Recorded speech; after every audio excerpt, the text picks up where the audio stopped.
I hope you're having a wonderful day and welcome to this new Blender tutorial in which we're gonna learn how to make the animation you're watching right now on the screen. It's really easy to make and it won't take much time, so without anything else to say, let's just begin with the tutorial.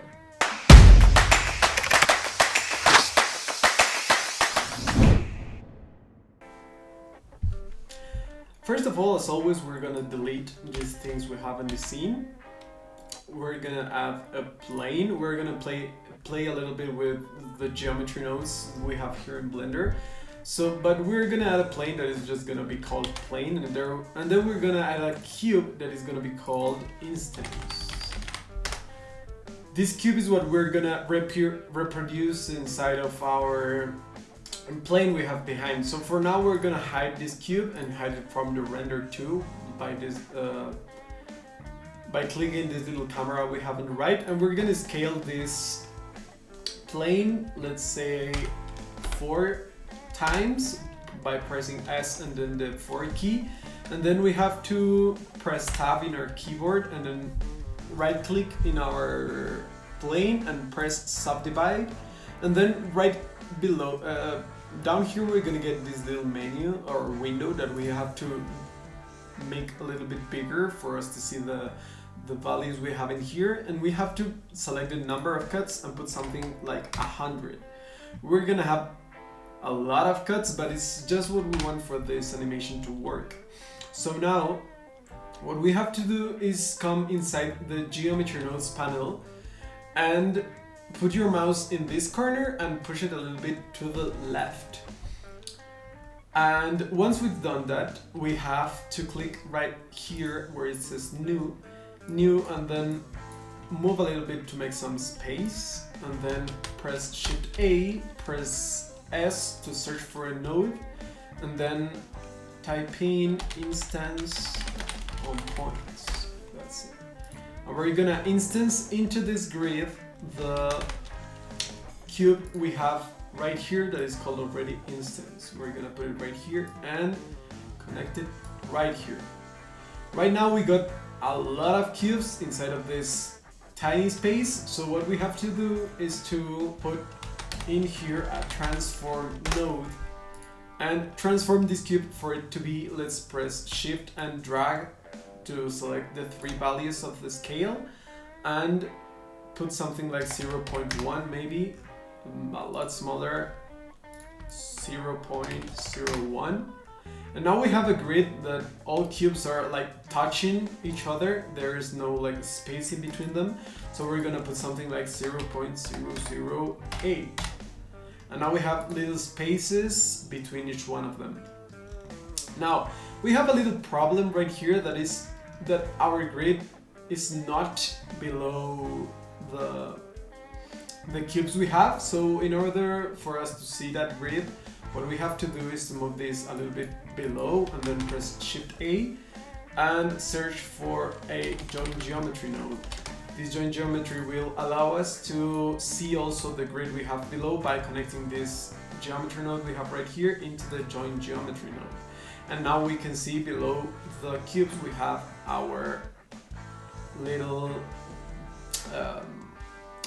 plane. Once we've done that, the next thing we have to do, come right here to the instance on points, and then into the scale plug in something that is called noise texture. And this noise texture we're gonna connect it right now to this thing, and now you can see this, like if you move a little bit you can see there is some noise inside here, and if you look up closely you can see some cubes are slightly smaller than the ones they have next to them. But we're going to exaggerate this effect first by putting here 4D for us to be able to animate this thing we have right here. And then we have to put in a combine XYZ node. This node, what will allow us to do is to map this noise texture only into one of the axes we have on the cubes. But as you can see now they've disappeared, and that's because when in the other two values we have a 0 value, so basically it has no volume because it has no value in the other two axes. So we're gonna put we're gonna put 1 right here, and we don't put 0.8 0.008 again, because the instance on points is already getting this size from the object info we have right here. So the value we need to put into these two gaps is 1, because we wanted to have the same scale as it had before.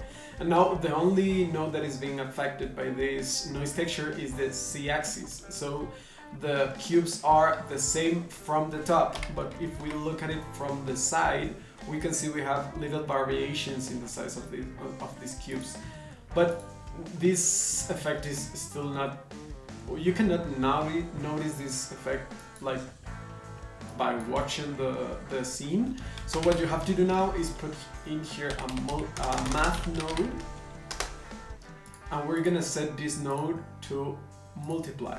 I'm sorry, we're gonna put this, we're gonna delete this with Ctrl X, and we're gonna put it before the XYZ node.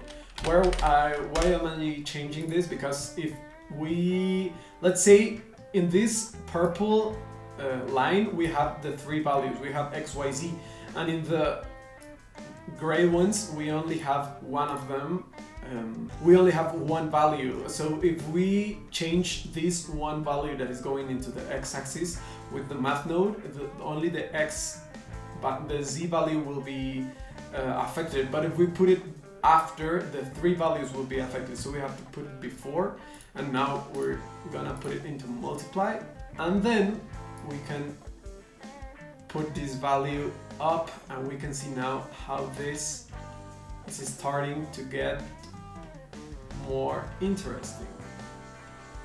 Now what I would like to do is to make this space a little bit bigger, that you can notice that you can see that there is a space between one another. So I will put right here something like 0.006 maybe, and now you can see there's more separation between them. To make these noises a little bit more, well, not noises, these waves a little bit more clear, what we can do is scaling the size of our noise texture, and that will make, as you can see, between the smaller you make the scale, the less waves you will get. Like if you put something like 0.7, you can see this is barely having waves, right? But now to make the animation, this W factor is like a time value that if we move it forward, is like we were moving forward in a timeline. So to make the animation right here, we're gonna press shift, number, we're gonna put the number symbol, and then right frame. And this will make that, depending on the frame we're on, is the value we're gonna have in that position. But if you see right now, we're having a lot of movement right here, so we're gonna divide this value of the frame by 10, let's say. So now our movement is a little bit slower, but we can make it even slower by putting a bigger number in here, and now it's starting to look a little bit better. But I will put something around 50, maybe 100. And now the movement is really smooth, and this is something that I like much more than what we had before. Now we can put a little bit more waves and exaggerate the value we have right here to have more difference between the high and low spaces. And now we have this kind of interesting, I don't know, ocean-like thing going on up here. We can like look at it from here and press spacebar, and you can see now how all of this is moving around in a very interesting way. So now next what we have to do is you can play a little bit more with these values, maybe exaggerate it a little more. But one thing that I prefer to do once I have a effect that I like, adding a color ramp right before the the math node. So like this, I can like play a little bit with the parameters I'm getting right here. I can make like bigger differences or bigger, I don't know, like you can make this thing go really to the top and then control how deep it will go, and now you have like a, I don't know, Minecraft like world generating I don't know thing, and this looks very interesting to me actually. So I can put something like this. So like this you can like play with different nodes. You can add right here, you can like add another noise texture. Oh, I'm sorry, I messed up a little bit. You can search for another noise texture and then plug it right here, and you will get an even more weird effect right here. You can add even a wave, I don't know, wave texture, and then plug it wherever you want, and you're gonna get something even different. That we adjusted the parameters you have in any of these nodes, you will get a very different result. That each one of them will look really nice. But for this animation, I will only leave the first noise texture we have. I'm sorry, I clicked clamp an accident. So we have this thing right here. And now all that's left to do is to add right here. Let's pause the animation a little bit and go to the shading viewport. We select this mesh we have right here, and we click new, and we put this name like material instances, just for us to know which one it is. And then we're gonna come right here to, after the join geometry node, add right here a set material node. And this set material, we're gonna put it into material instances. So now we have the material we have in the shading editor. And now I will make a little bit deeper the lower parts, and something like this will be my final product. And now we go back to the shading viewport and shading panel. Something we can do is connect into the material. I just connected this color into the base color and then the location into the vector. I wrote the same thing as we wrote in the geometry nodes, between 100 frames, and then scale it to 1.3. Maybe I'll make it a little bit smaller or bigger. No, smaller, I think. Something around here. And now we have not only the changing, I don't know, color, but also the changing scales of the cubes. And we can add right here a hue saturation node. And with this node, what we can do is to change a little bit how the intensity of the colors we have in our color ramp, because this like rainbow style thing is very nice, but we have to use a hue saturation to change a little bit the quality. I don't know, the how bright our colors will be. So I will just leave it something like this. Maybe we can change a little bit the value to make it a little bit. No, I think a 1 is okay, and then the saturation. Yeah. Just play with these values until you have them in somewhere you really like them. And I will leave them, maybe I will put 1.5 right here for them to shine a little bit more. And I will scale this thing so that we have like more rainbowish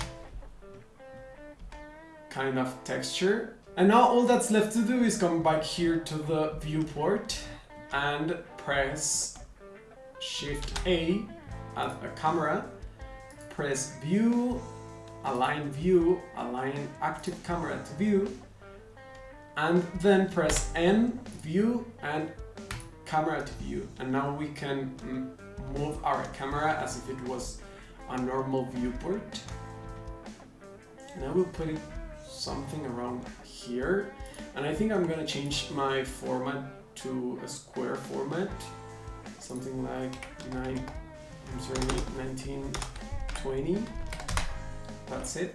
And now I can put my camera something around here.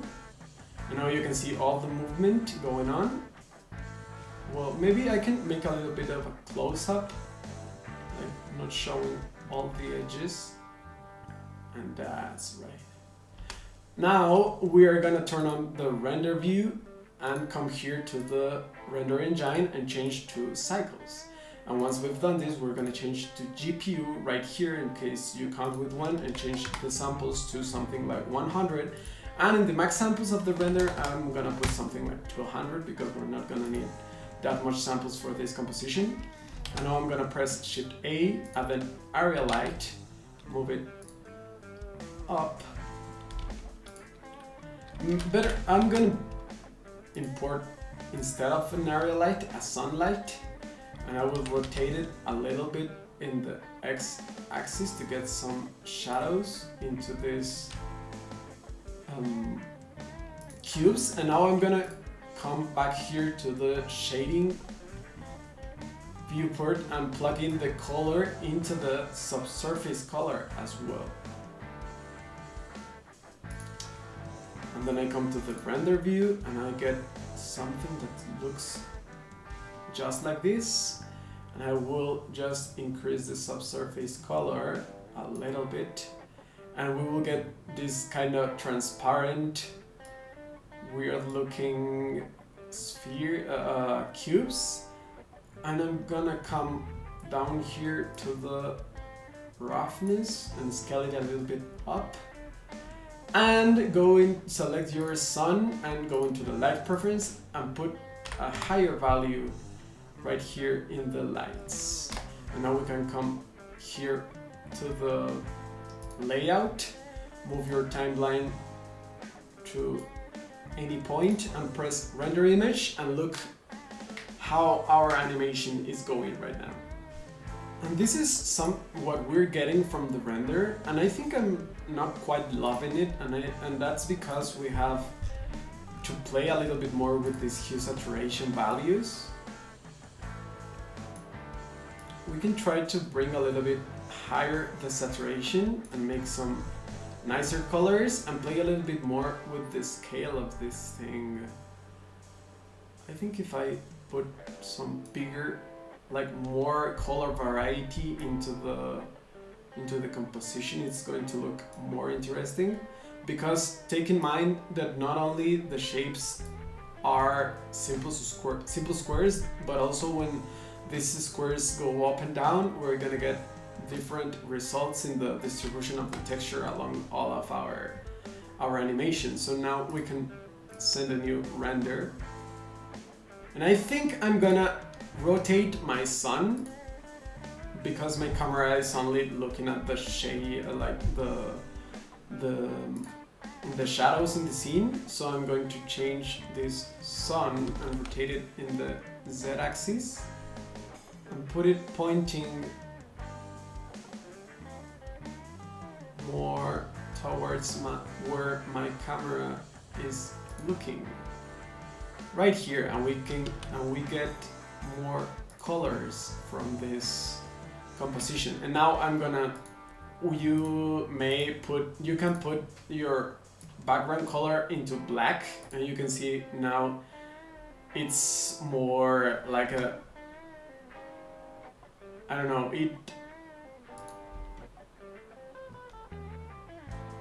it highlights more our scene. And you can try one last adjustment of the camera.